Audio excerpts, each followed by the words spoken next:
Get ready to take a flamethrower to the official narrative and learn what the elites don't want you to know. You're listening to The Tom Woods Show.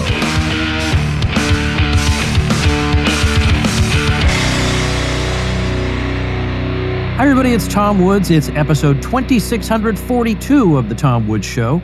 And after 2,600 some odd episodes, we finally have Dr. Robert Malone with us. And I know that for many of you, he needs no introduction, but I feel like it'd be an injustice not to give him a proper introduction. Dr. Malone is a scientist and physician and the original inventor of mRNA vaccination as a technology, DNA vaccination, and multiple non-viral DNA and RNA/mRNA platform delivery technologies. He has approximately 100 scientific publications with over 14,000 citations of his work. He received his medical degree from the Northwestern School of Medicine, completed the Harvard Medical School Fellowship as a Global Clinical Research Scholar in 2016, and was scientifically trained at the University of California at Davis, the University of California at San Diego, and at the Salk Institute Molecular Biology and Virology Laboratories. He has served as an assistant and associate professor of pathology and surgery at the University of California at Davis, the University of Maryland, and the Armed Forces University of the Health Sciences. And I want to talk for a good portion of our conversation about his new book, which he co-authored with his wife, called PsyWar, Enforcing the New World Order. That's PsyWar, P-S-Y-W-A-R. Dr. Malone, welcome to the Tom Woods Show. Thanks for having me on, Tom. I'm sorry it's taken so long for us to connect like this. That's okay. We got it better late than never. So let me start with this question. I think a lot of people know who you are now, and particularly after the whole Joe Rogan controversy, they definitely know who you are. But I wonder if they know who you were before the COVID fiasco got going. If I had met Dr. Robert Malone in the summer of 2019, what would I have found him doing? Pretty much similar stuff to what I'm doing now, only without all the broadcasting and without Substack on a daily basis. I was running a consulting practice focused on grants and contracts, business development, regulatory affairs, project management, working closely with Defense Threat Reduction Agency, which is not DARPA for my detractors. It's a different branch. DITRA is within the DoD. And at the time, I was focused on a project that involved high-throughput compound screening for drug discovery and drug repurposing, and getting the capital for that and helping a colleague build out high-throughput biorobotics screening facilities down in Florida. And of course, running the farm and breeding horses and taking care of my wife and all the stuff that I still do. Okay. All right. Well, I want to follow that up with a question that I've asked a number of the medical people I've had on the show, because for some of them, you know, the way they look at the world is more or less unchanged over the past 6 years or so. But for others, their eyes were really opened by, you know, what wound up happening with COVID. I've had people come on and, so a question that I've asked people is this. If I had interviewed you in 2019 and asked you about what are the main problems with the medical establishment, what would your answers have been in 2019 and what are they in 2025? And I've had answers like, if you had asked me in 2019, I would have given you a very normie response. I didn't really see that the problems were particularly major.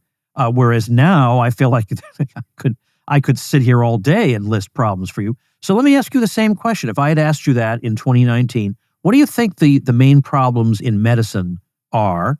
And then I asked you that now, how would your answer be different, if at all? So back then, I had a lot of seasoning in dealing with government affairs, dealing with the NIH, understanding the issues associated with the research side of medicine. And had completed that Harvard fellowship, was really positioning myself and my practice for more global regulatory affairs and global product development.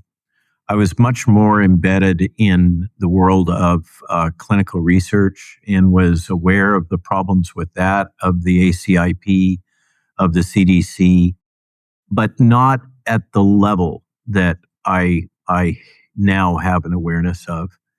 The role of the government and pharmaceutical industry in manipulating information and influencing journals, that's new to me. I still had faith that the leading peer-reviewed journals had integrity. That's gone.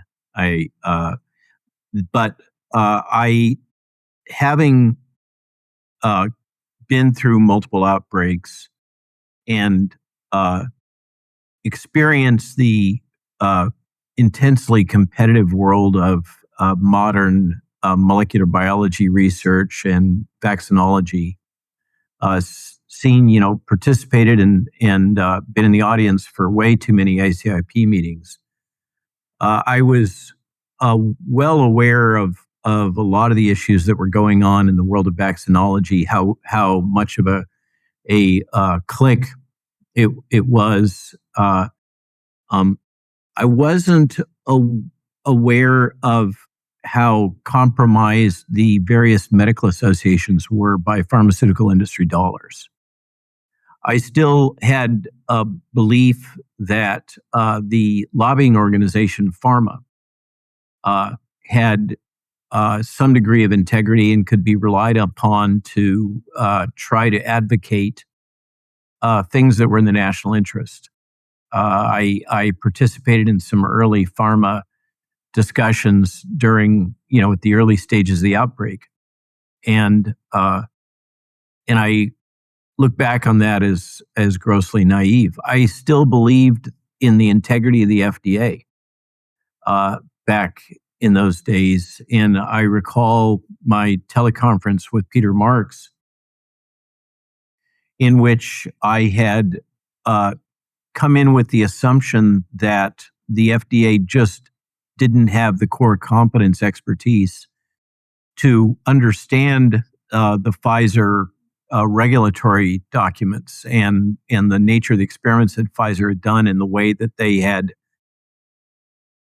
manipulated information. And now I'm convinced that what I encountered, thinking that I was dealing with basically a very niche area that the FDA didn't have experience and expertise to cover, what I now know is that was really willful blindness and denialism. So I guess, and I also still had faith in the governmental medical research enterprise as I was experiencing it at the time, including the whole biodefense enterprise. I still believed that had integrity and was, despite its over bureaucratization and inefficiency and general goofiness and frequent incompetence, I still believed that it was again, kind of a benign incompetence or ignorance. The willfulness of that federal bureaucracy involved in biodefense to engage in these activities that violated fundamental principles of medical ethics that had been drilled into me year after year after year, because as a clinical researcher, you have to undergo ethics training frequently. The willingness to bypass that and ignore established bioethical norms, I couldn't have imagined that. I'm still kind of gobsmacked. So I guess I was. And then I was very cynical about Anthony Fouchy and Bob Gallo and the kind of insider clique that controlled much of the infectious disease research enterprise in academia and in the government. Hey everybody, let me tell you about a big-time friend of Woods who's about to become your friend. This guy's been with me since episode 3, so he's a true original listener. His name's Matthew Sercely, and he's a tax attorney who helps liberty-minded folks just like you keep more of your money and stay out of trouble with the IRS. And yes, I said attorney, not CPA, which means that your conversations with him are protected by attorney-client privilege. That's a big deal. Try getting that kind of protection from your accountant. Whether you're running a business, doing a side hustle, flipping real estate, or just sick of handing over half your paycheck to fund wars, debt, and nonsense, Matthew helps you stay smart, compliant, and legally minimize what you owe. And let's be honest, if you've ever said taxation is theft, well, it's time to stop just saying it and start acting like it. Matthew's one of us. He listens to this show, he gets your values, and most of his clients are Tom Woods Show fans too. You're not going to have to explain to Matthew Sercely why you don't trust the IRS or why you want to opt out of the system. And he doesn't just do taxes, he builds strategies to legally starve the state. So we're talking entity structuring, income shifting, advanced planning. This is war by spreadsheet. If you're worried about the IRS coming after you or just want to make sure they are less likely to bother you in the first place, talk to Matthew. Go to www.agoristtaxadvice.com/woods. That's AGORIST taxadvice.com/woods and grab your free Agorist Tax Toolkit. It's full of powerful tools and templates that you can use to get your business in order, track your expenses, and reduce how much the IRS takes from you without crossing any lines. Again, that's agoristtaxadvice.com/woods. Take the first step to keeping what's yours. I thought that I was quite cynical and seasoned and battle-hardened and very aware of what was wrong in that space and how many of these groups behaved like, in a way that was remarkably analogous to the mafia. And Bobby asked me to edit and comment at first and then edit. I ended up doing a deep edit twice on the book, The Real Anthony Fouchy. And I thought that I had understood the AIDS crisis and I had understood the corruption associated with Tony Fouchy. When I finished editing that book, I was depressed. I realized that my awareness of what the corruption associated with Tony Fouchy and what he had done to my industry, my profession, was far worse and far deeper than anything I had imagined. That was a kind of a hard one for me. Not that I thought that I was the one seeing through the glass darkly, and I realized that I wasn't nearly cynical enough. So I guess that for me, the experience was one of having been pulled into Beltway science and the government over years, and having become a specialist in kind of finding ways to make a very dysfunctional system work, because that was the core of my business. And, I can go down various aspects of that, but that really was the core of my consulting practice, was helping smaller innovator companies in the biotech and biodefense space to bring their capabilities to the government and be able to effectively compete against the very large government contractor Beltway bandit types that were often highly compliant with federal requirements, but were not innovative. So the government was often getting poor quality, B grade or C grade R&D capabilities. So that had been my business, was helping these smalls and mid-sizes work to bring their capabilities to the government and get them through FDA and the clinical research process. So in doing so, I had what I thought was a very cynical view of the system in a pragmatic capability to work around many of the problems. But and I participated in these war games like Event 201. But I've been through, I think, half a dozen major outbreak events at kind of in the forefront of enabling solutions. I never encountered anything like what we saw deployed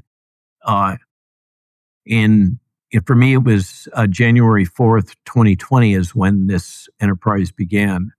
And the grift, the manipulation, the propaganda, the falsehoods, the willing suspension of any critical evaluation, the suspension of any norms and commitments to bioethics, the suspension of the norms of contracting that I had spent so many years learning, and circumventing of the federal acquisition regulations and things. And the willingness of the FDA to go along with what were clearly falsehoods concerning the clinical trial structure, the assertions of proof of safety and effectiveness. All of that was completely foreign to my worldview of how this business space, really is the best way to describe it, the R&D space that I had spent my entire career in. It was profoundly disillusioning.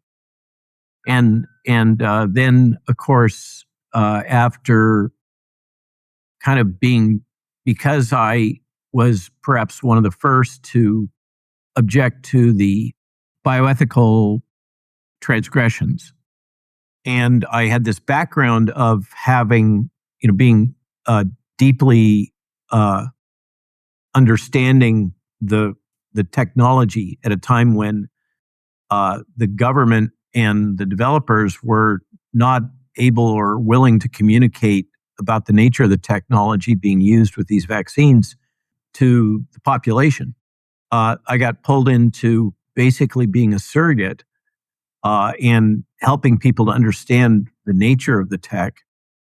And in so doing, just expressed my knowledge of what this tech was, and what its strengths were and what its limitations were and what its risks were. And also communicating what I observed wrong with the Pfizer regulatory documents that Byron Bridle had obtained from the Japanese regulatory authorities, because the FDA wouldn't disclose any of those things. And that was kind of the kickoff for that, was the Brett Weinstein Dark Horse podcast with Steve Kirsch. And then this just flood of hate and strange suspension of any critical thinking. I studied the book Groupthink, Victims of Groupthink, as an undergraduate in political science. And so I was well familiar with the concepts of groupthink. And it was just like another chapter out of that book of case studies, only so much worse. And then the just concerted, coordinated corporate media attacks, combined with the social media attacks, that was something that I had never experienced before. Deplatforming, all of those things, that was completely foreign to me. Folks, I know homeschooling families that are running themselves ragged, trying to keep up with everything. They're overwhelmed by unfinished housework and kids at different grade levels, holding everything together. Well, that's where the self-taught Ron Paul curriculum comes in. It gives homeschooling parents their mental health back. by taking so much of the burden off their shoulders. Not to mention, with the Ron Paul curriculum, your worldview has a fighting chance of being passed on to your children. Your students will learn all the standard subjects. You should see how much the middle schoolers love the science courses. They often want to go ahead to the next grade because they're enjoying them so much. Your high schoolers will learn government and Western Civ from me. And in addition to the usual subjects, they'll also learn things no government school will teach them, like how to manage their money, how to be an effective public speaker, how to run a home business. Plus, join through my link and you'll get $160 in free bonuses from me. My link is ronpaulhomeschool.com. That's ronpaulhomeschool.com. Well, that's why I think probably another way you're different now than in, say, 2019 is that in 2019, I don't think you were getting ready to publish a book called PsyWar. You know, something happened between then and now. And I know that, I think in a way, PsyWar is kind of like a Charles Dickens novel in that it was serialized and then made into a book. And in there, there's so many different things. It's not just one theme. There's so much material in it. But if you're giving somebody an elevator pitch, what is PsyWar all about? And then I've got some follow-ups. So when I'm asked to describe it, I often start by talking about fifth-generation warfare. So psychological warfare, this is the abbreviation, and I didn't come up with the term. This is a common term that the Department of Defense uses, the Fort Bragg unit that is our main PsyWar operational unit within the U.S. military, U.S. Army. The term is in common use within the Department of Defense.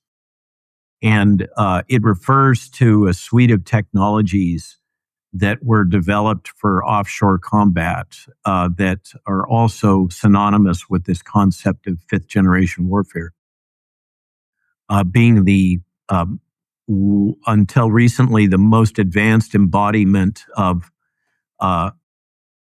warfare technology that was developed largely to combat the non-governmental insurgencies such as Al-Qaeda and the Taliban and others, particularly in the Middle East, but also going back at least to Vietnam,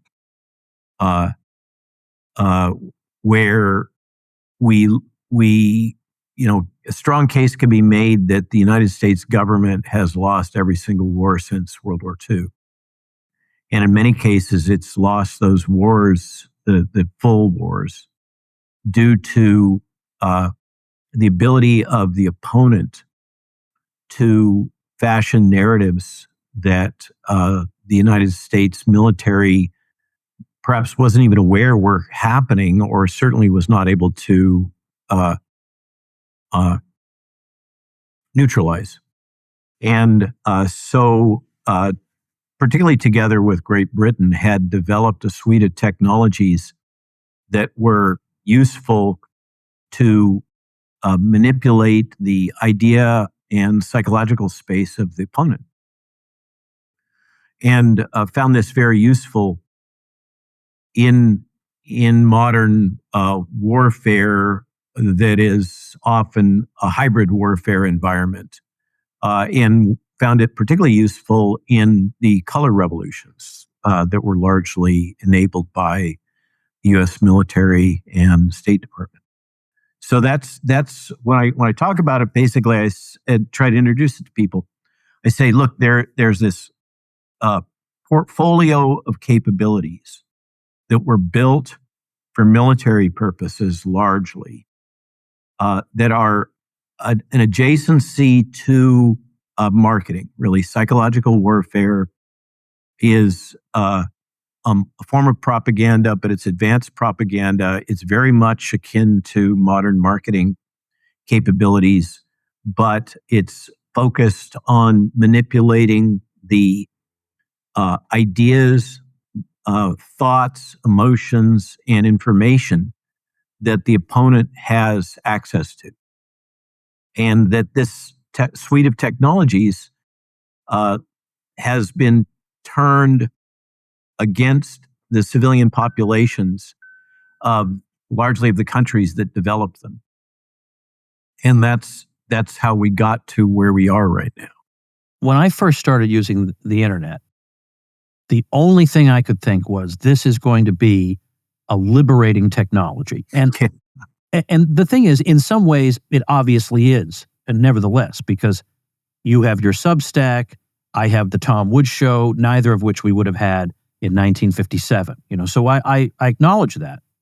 But I also think that it can, in the same way that it can amplify dissident voices, it can also serve to coordinate propaganda around the world. I mean, I don't think everybody would have gone along with masking or whatever the latest thing was if they hadn't seen everybody else doing it, and if they hadn't been signaling that their tribal affiliation around the world with their fellow statists required them to do this. And so although I do think it can do much good, if we're not careful, it can be turned into an instrument of propaganda. And and not to mention, I think it does say something. I hate to put it this way, Dr. Malone, but it says something about mankind, that so much of the accumulated knowledge of the human race is at your fingertips now. And I used to think the problem was the information wasn't available to people, but now it is, and some of them just don't want it for whatever reason. So am I wrong to be annoyed with the general public, or should I put the blame on the elites who are brainwashing them? What do you think? That's an interesting angle on this. So if I can distill that down, what is the quote? The fault, dear Brutus, is not in our stars, but in ourselves. Or the fault, dear Brutus, is in the internet, but not in ourselves. So that's the dialectic that you're laying down here. Psychological manipulation and warfare-associated propaganda is a core component of the famous tome, The Art of War by Sun Tzu. In many ways, we're still living in Sun Tzu's world or in Henry Kissinger's head. I'm not sure which. But with so much better tools. We're still living in the world described by Niccolo Machiavelli. And there is still a predatory class of individuals that are of this, they refer to the dark triad or dark triangle, in which Machiavellianism and narcissism and manipulativeness are key features of certain people.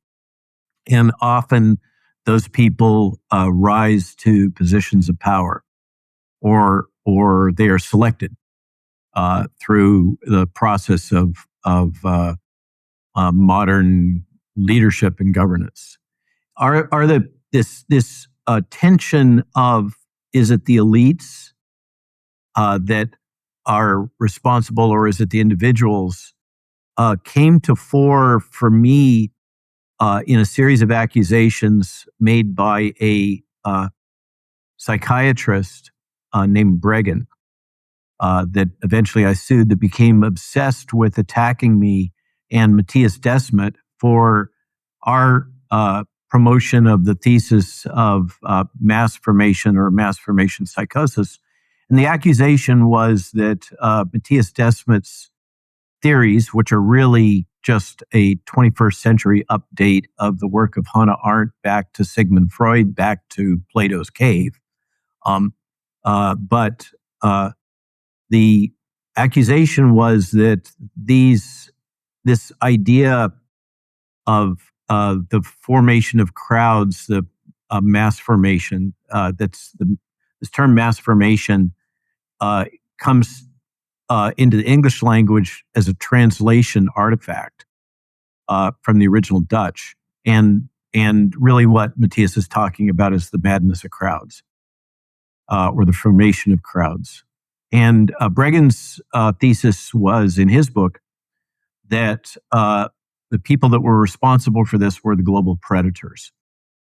And his objection to Matthias's thesis distilled down to the belief that we were enabling the global predators by blaming the individuals for their behavior, which allowed them to participate in this group or crowd formation problem called mass psychosis that Matthias believed had its origins. And this gets back to your core thesis, but with the difference. Matthias's version of the origins of this is that it originates in the social isolation that is a derivative or a consequence of our activities in internet-enabled devices, including our reliance on those devices as a substitute for social interactions and as sources of information, as you point out. Now, your thesis that this tool, this thing that we call the internet, but that's really an approximation. It's a very crude. It's almost like a surrogate for something much bigger. We use this term internet as a surrogate for something that is a very large system that's extremely complex. It's much more than packet traffic over wires through routers. The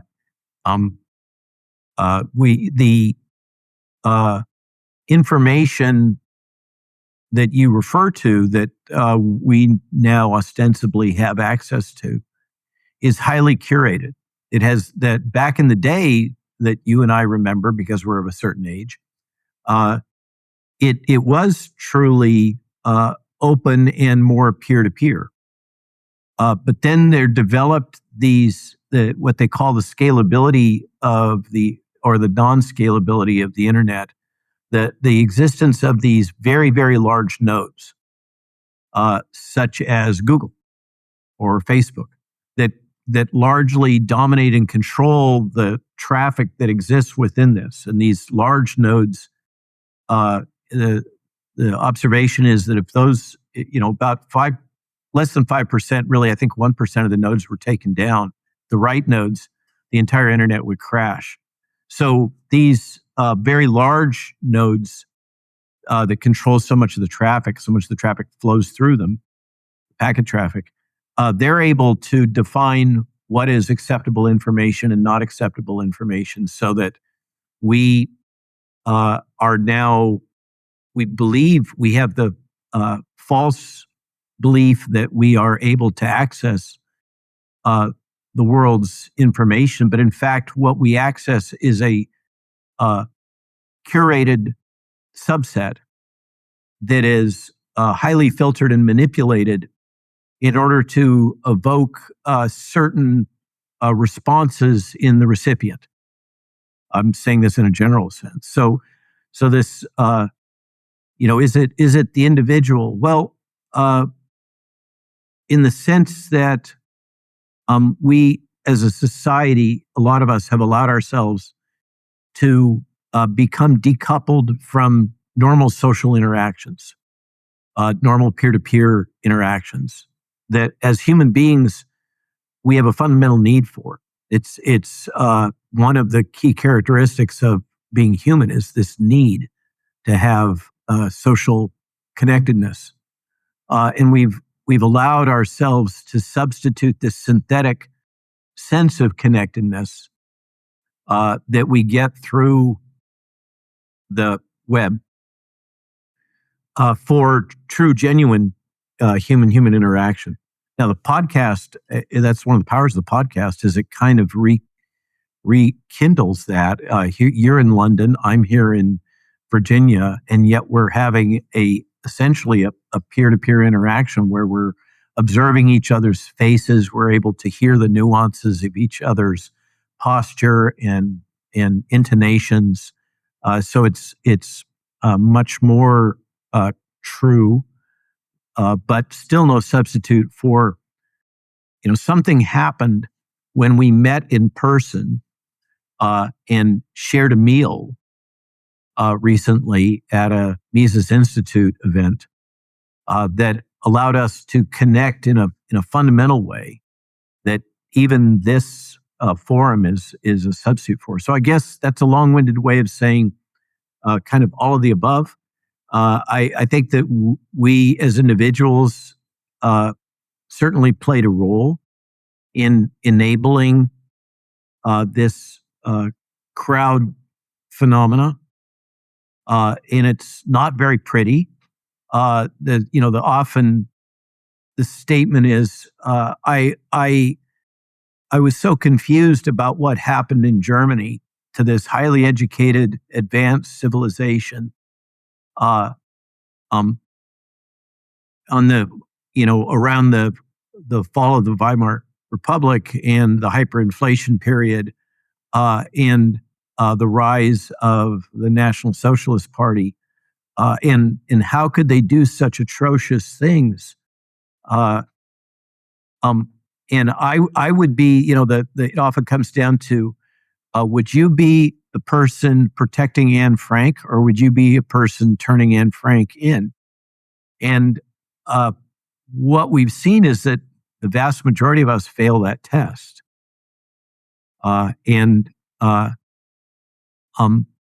The psychological events that occurred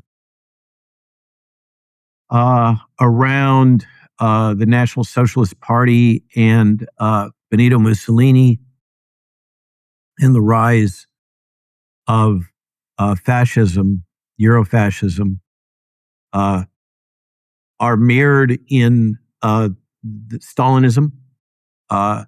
And what we've learned is that we really haven't learned much from that. We're still, as human beings, highly susceptible to those same phenomena. And remember, those occurred pre-internet. So I think that, let me tell you a story, Tom. Last night, I was at a kind of a get-together in D.C. at the Waldorf with a lot of high-powered DC types. And the current acting director and his chief of staff of USAID came up to me, big guy, and started telling me what they've encountered at USAID. These are the people that walked into that, whatever it was, Peace Institute or something, and were greeted with guns and terabytes of file deletion and all that. Well, they've been, by President Trump, they've been put in charge of the kind of the decommissioning of USAID, and they told me that they're currently grappling with tens of billions of dollars that were distributed basically on word of mouth,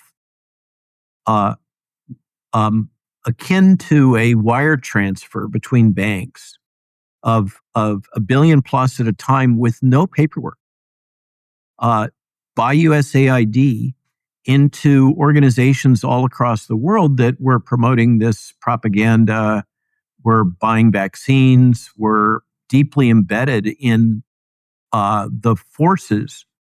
This came at me like a force, like a fire hose. And you too, I think, based on your book, from what you express. And behind that were billions and billions of dollars that were deployed in order to generate that force that we experienced, that media force, that information force, that all of that propaganda.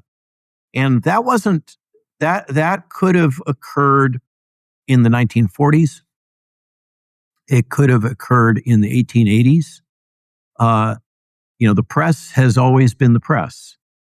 And propaganda has always been a key tool of nation states. Personally, I think that the internet has allowed it to advance to a degree of sophistication never before seen and a degree of penetration.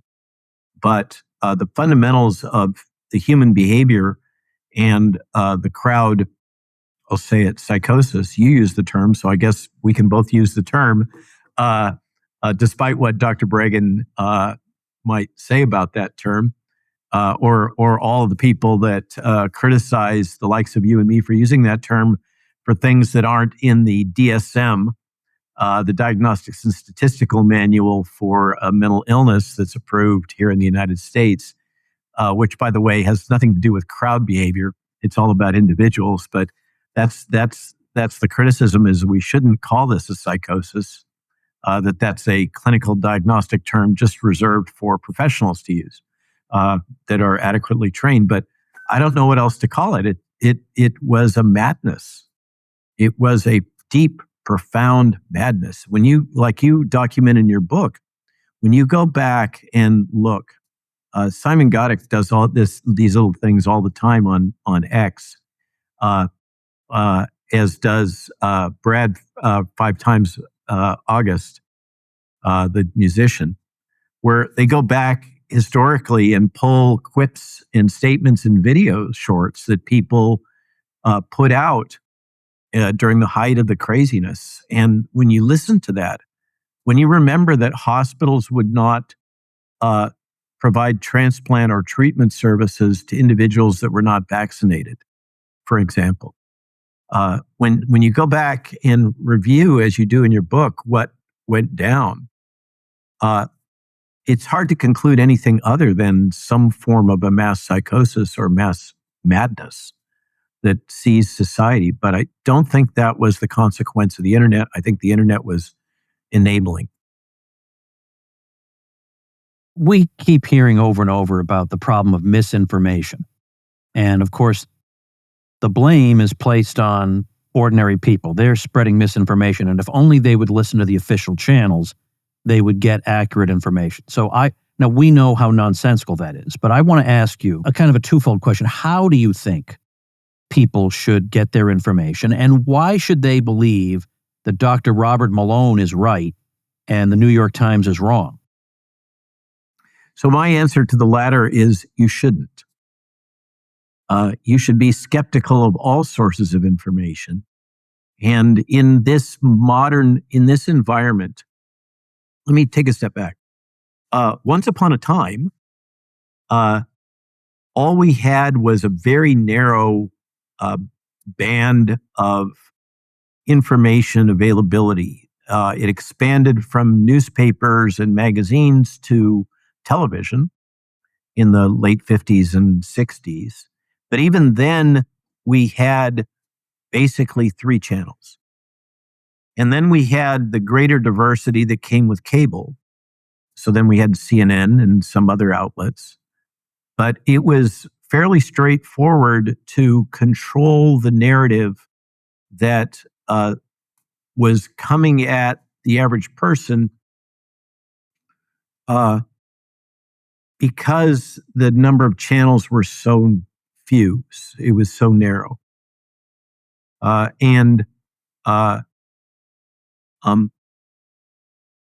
We, in the book, this is largely credit to Jill. We begin the timeline because you have to start somewhere. I mean, you can't go back.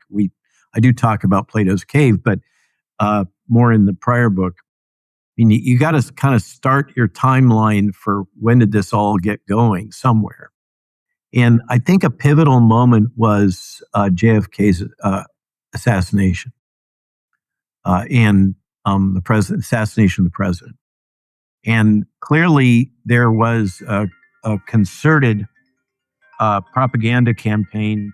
I just need to tell this person to go away. That controlled what information the general public was allowed to receive in the context of that event. Highly curated and controlled by the U.S. government. And it accelerated through the decades since. And now we confront an environment in which it's become normalized that government can and should control not just information space, but thought, idea, and emotion space. That the government has the right, and this is explicit in the UK, by the way. I encountered this during an interview in Great Britain News, where they are required by the censorship board in the UK to always have a counter voice representing basically the point of view of the government on any broadcast.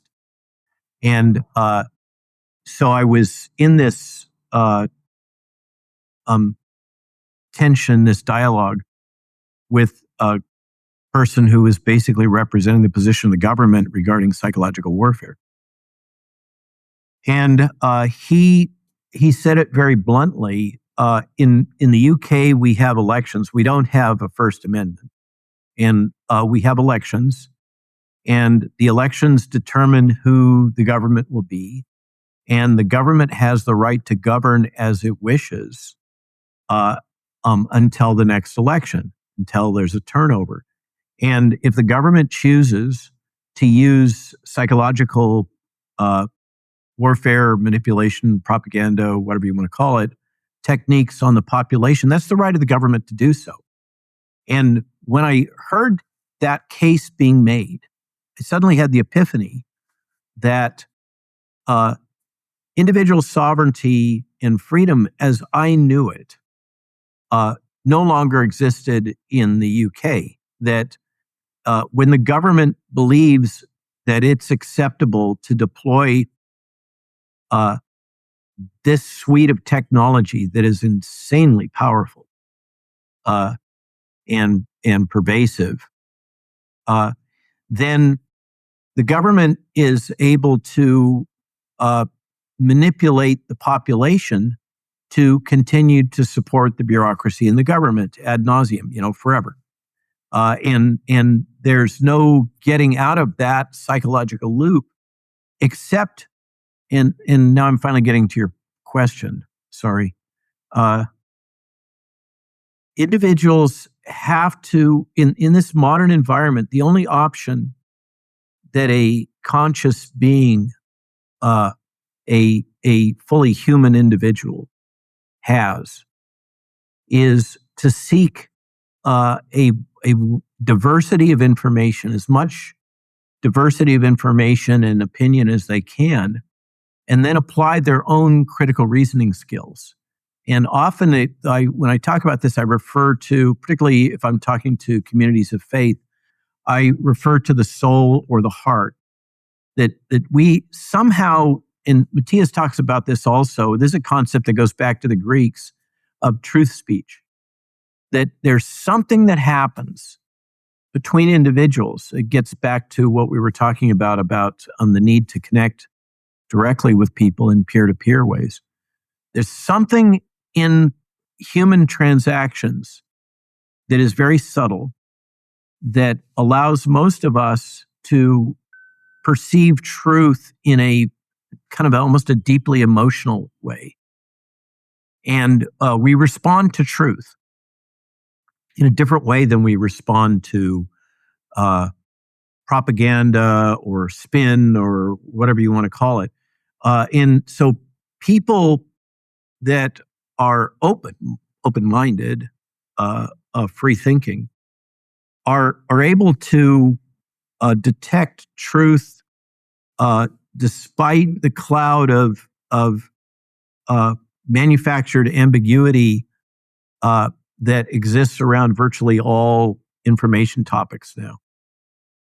When you read Wikipedia and you see, I'm sure your Wikipedia entry is at least as manipulated as mine, people, the objective viewer, the average person just reads that and they say, oh, this is truth.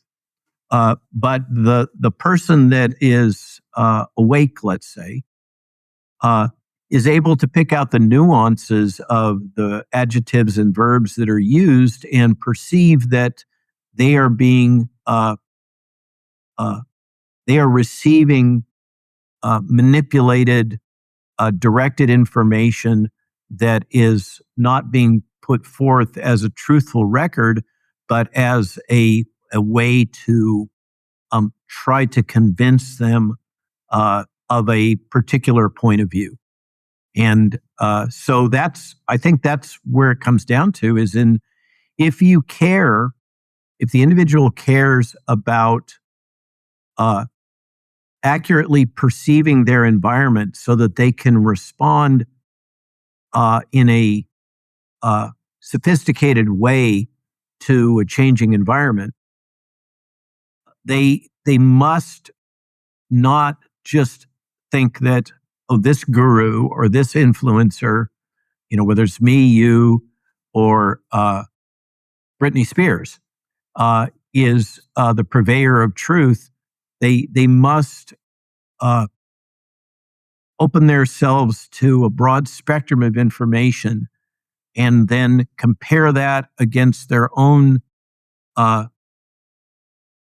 sense of truth, their own ethical framework, their own sense of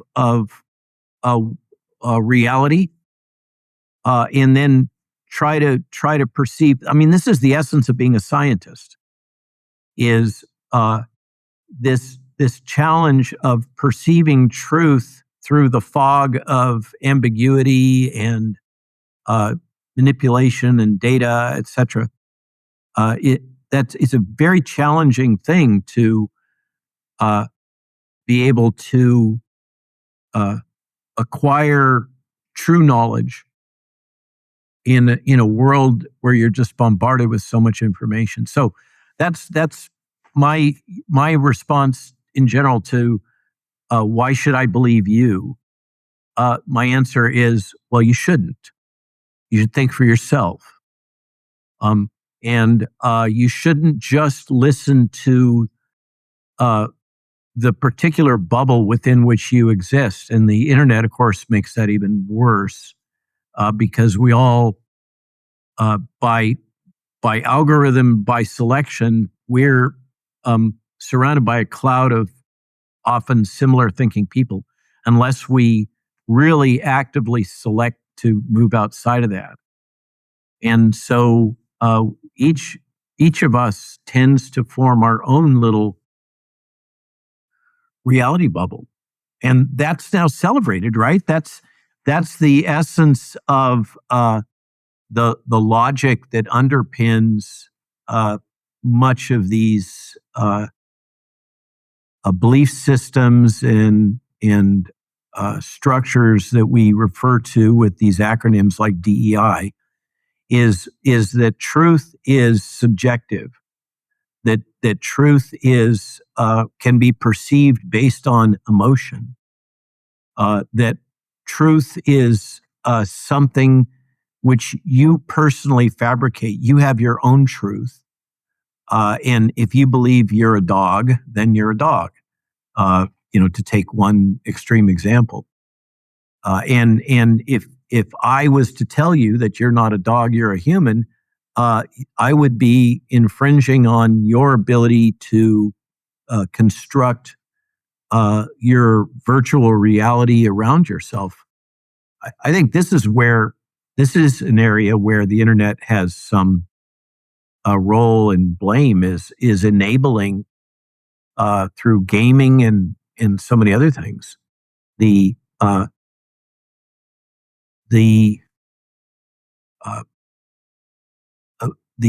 belief, enabling the belief that reality is subjective and can be and reflects the bias of the individual, and that's acceptable. That there's no such thing as objective reality. There are so many things I want to ask you, but I'd like to ask you just one more thing before we wrap up. And that is this. I want to imagine a universe in which Dr. Robert Malone has been named director of the National Institutes of Health. And I would like to know, what would the NIH's priorities be with Dr. Malone as the director? Okay, so first off, I wish Jay the best. Jay is Bhattacharya is probably the nicest director of the NIH within my career. He's truly a nice guy and a fundamentally ethical guy. NIH is undergoing, I don't know how attuned you are right now, but the whole HHS enterprise is in the middle of huge revisions, like never seen in my lifetime. The largest agency in the U.S. government, bigger than the U.S. Department of Defense. And I have not sought a position in NIH because I'm exquisitely aware of how messed up it is.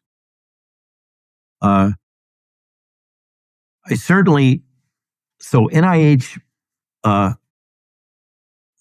has become a siloed structure that in many ways functions to enable various forms of grift. It's highly siloed. There's many, many silos. They functionally are deeply connected to congressional districts and congressional and Senate advocates, and function in many ways akin to the old pork barrel system. The public kind of has granted the NIH a pass on questioning how the money is flowing and where it flows, because we all want to be healthier. And who is against, who can possibly be against research to treat children with sickle cell anemia and cystic fibrosis, for example, just to pick two. And that a willingness, that commitment of the public, it's a very, NIH has benefited from this generosity, this fundamental generosity of Americans, that they really do want to do good, and they want to help people. And who doesn't want to help sick people? And that fundamental generosity has, in my opinion, been manipulated in a whole bunch of dimensions for financial gain and power and many other things. And many aspects of the NIH, and notoriously the NIAID under Tony Fouchy, function like a mafia. I was fascinated by the recent Substack that was published from an anonymous NIH author within the Substack called Disinformation Chronicles, that revealed that Tony Fouchy had in his office a large poster of the Godfather.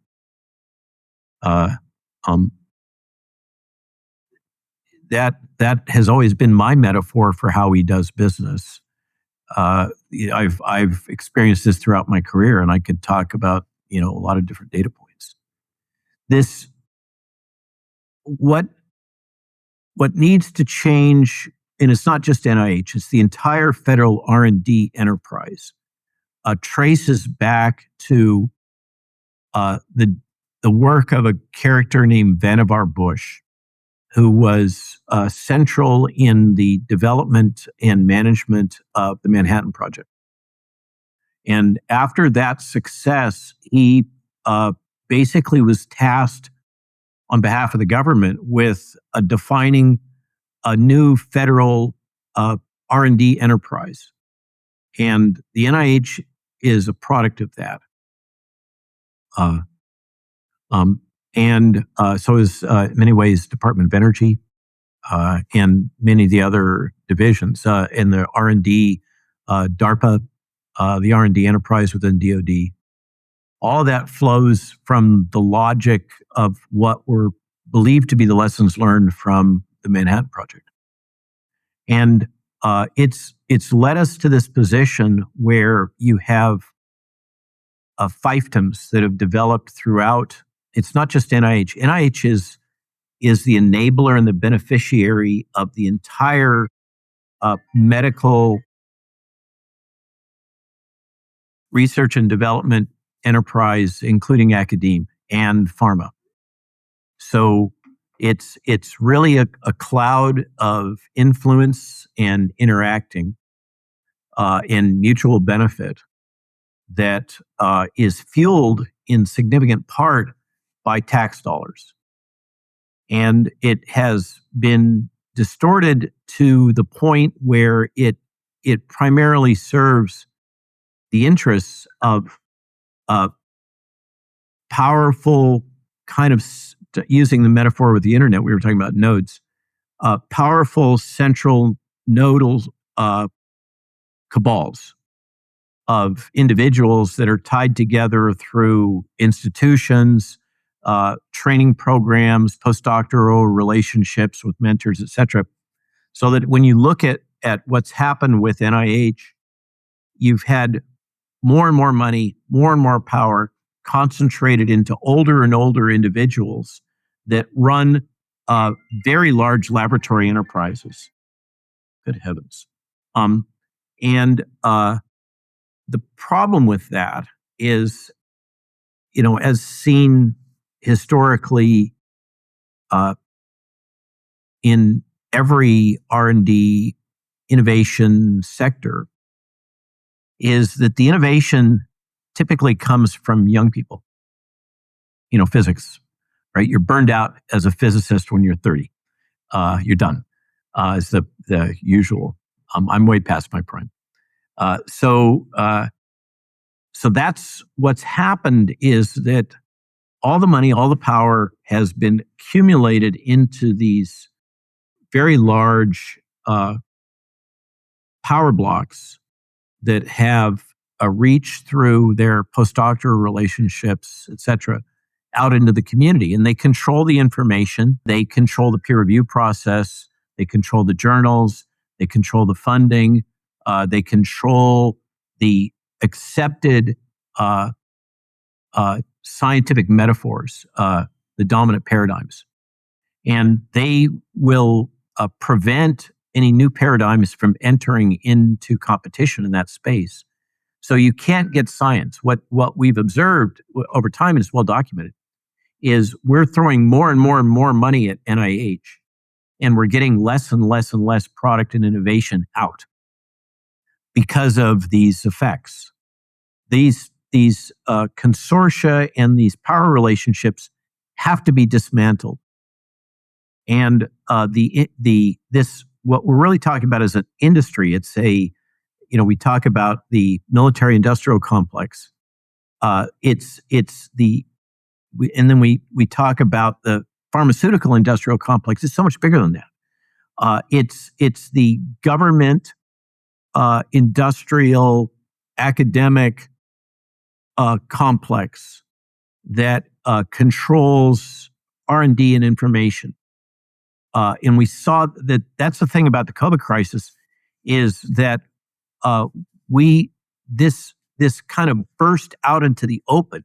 It became so overt and obvious because we were all being impacted. Normally, these people do their things, their little nefarious games, and no one notices, because who's tracking what's going on at the ACIP except for some insiders? But suddenly we were all subjected to mandates and jabs and social distancing and all these arbitrary and capricious behaviors and activities on a national and a global scale. And then we could see what was going on behind the curtain. So that curtain needs to be torn down. There needs to be radical transparency. The public needs to see the products of their investments. There must be a refocusing from this obsession with creating cures that's amplified by media, which, by the way, is being stoked by the information office within NIH. Fun little fact, I tracked it down. Tony had something like 40 people working for him managing the press. So basically, he had the staffing of a major newspaper just handling the press information relating to the NIHD, not all of NIH, just the NIHD, just his thing. He had about 1/5 of that size of staff to manage communications and relationship with the Hill, with Congress and the Senate. Much larger enterprise managing the press. And those things, we can't allow this. We can't allow that much power to accumulate because it completely distorts the entire enterprise and compromises the investment that the public is making. So I think I think that what is functionally happening, whether or not Jay is the driver or who knows what, or maybe it's Doge or maybe it's Bobby, who knows. We are seeing radical disruption within NIH. That has to happen. There's no way that we can get to a more effective public health enterprise, R&D enterprise, unless we break up these power blocks, these silos, and refocus the enterprise on real-world endpoints that are true drivers of public health, rather than the esoteric chasing of fame and fortune. I think the great metaphor is this obsession with the head count of how many high-profile peer-reviewed papers you have and how many awards you get. And, of course, the summit of that being the Nobel Prize. That has completely distorted science. And this chasing of really, to my sensibility, what's happened is that scientists that have risen within the power structure are those that are fundamentally, of this dark triad personality profile, where they are narcissistic, Machiavellian, manipulative, and seeking. I believe one of the big drivers is they're seeking immortality. They're seeking everlasting fame and fortune because of having some big discovery like Watson and Crick. And with the discovery of DNA. I mean, that will survive, that event, and their names, Rosalind Franklin, will be forgotten. They'll survive through generations. They have achieved a form of immortality. And I think that a lot of these folks that are controlling the NIH dollars, the NIH research enterprise, have fallen victim to this obsessive need for a kind of self-gratification. And that, that means if we're going to break that up, we can't allow these administrators, scientists, to accumulate this much power. We're going to have something akin to term limits.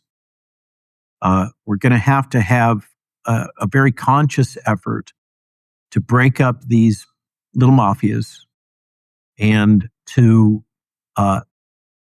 refocus the enterprise on the endpoints that truly are the drivers of public health, rather than the esoteric nuances of whether or not you can come up with a gene therapy to treat a disease of the eye that 5,000 people in the United States suffer from, as one example. That is not where the money needs to go. So I guess that's my general. It has to be a radical shakeup, which is happening.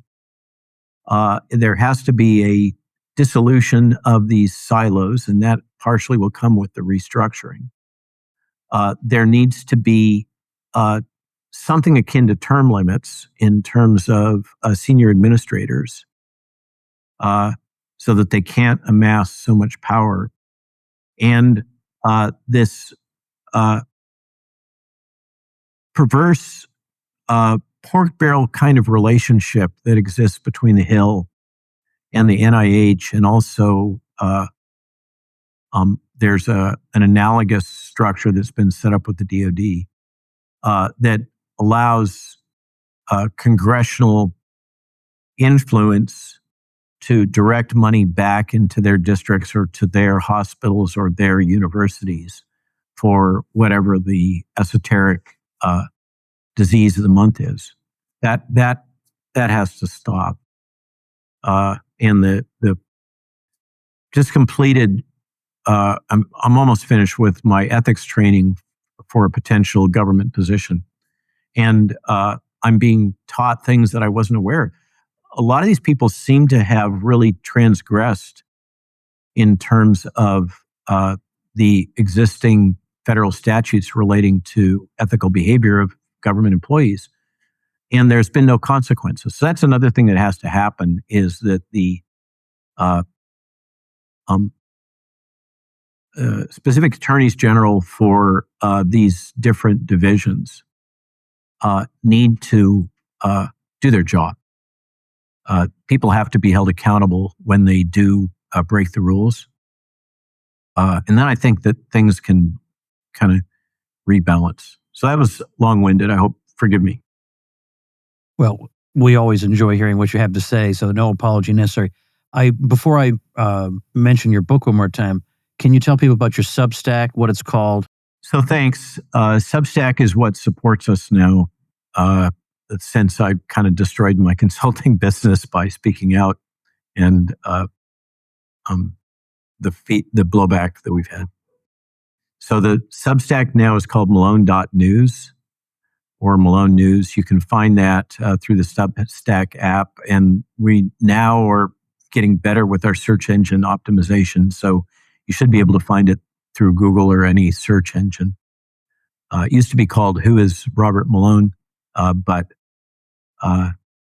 we used to use the Substack name and URL, but we had to get away from that because that triggers X to shadow ban.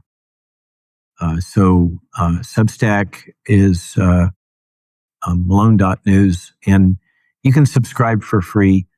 The paid subscribers get to participate in the chat, which keeps the trolls out. That's the main reason for that. Plus, we have to support ourselves somehow. Right. And the trolls are cheapskates, so they're not even going to pay $5. No, forget it. So it helps. I found ever since I put up a little bit of a paywall to be in my little, my private group, it keeps the crazy people out. It's so odd. They can't scrounge up $5 or $10, these people, but if it's free, quote unquote, then I'm going to hear every crazy idea they have, and they're a lot of those are bots, or they're coming off of troll farms. Yeah, that's true. These aren't really sincere opinions. They are more psychological warfare, weaponized manipulations. 90% probably idea space. But I've met enough of these people in person at conferences to know that some of them exist. There are crazies out there that. But anyway, Malone.news. I'll link to that on our show notes page, which is tomwoods.com/2642. And also, of course, to the book, which I urge you all to check out, PsyWar, Enforcing the New World Order. So both of those you'll find at tomwoods.com/2642. Dr. Malone, I'm sorry we've taken so much of your time, but it was very worthwhile, and we appreciate it very much. Thank you. Thanks for having me on, Tom. And thank you, ladies and gentlemen. Make yourself and those you love less vulnerable to the regime, both mentally and physically. Get more forbidden information at tomsfreebooks.com, and be sure to subscribe to the show wherever you listen. See you next time.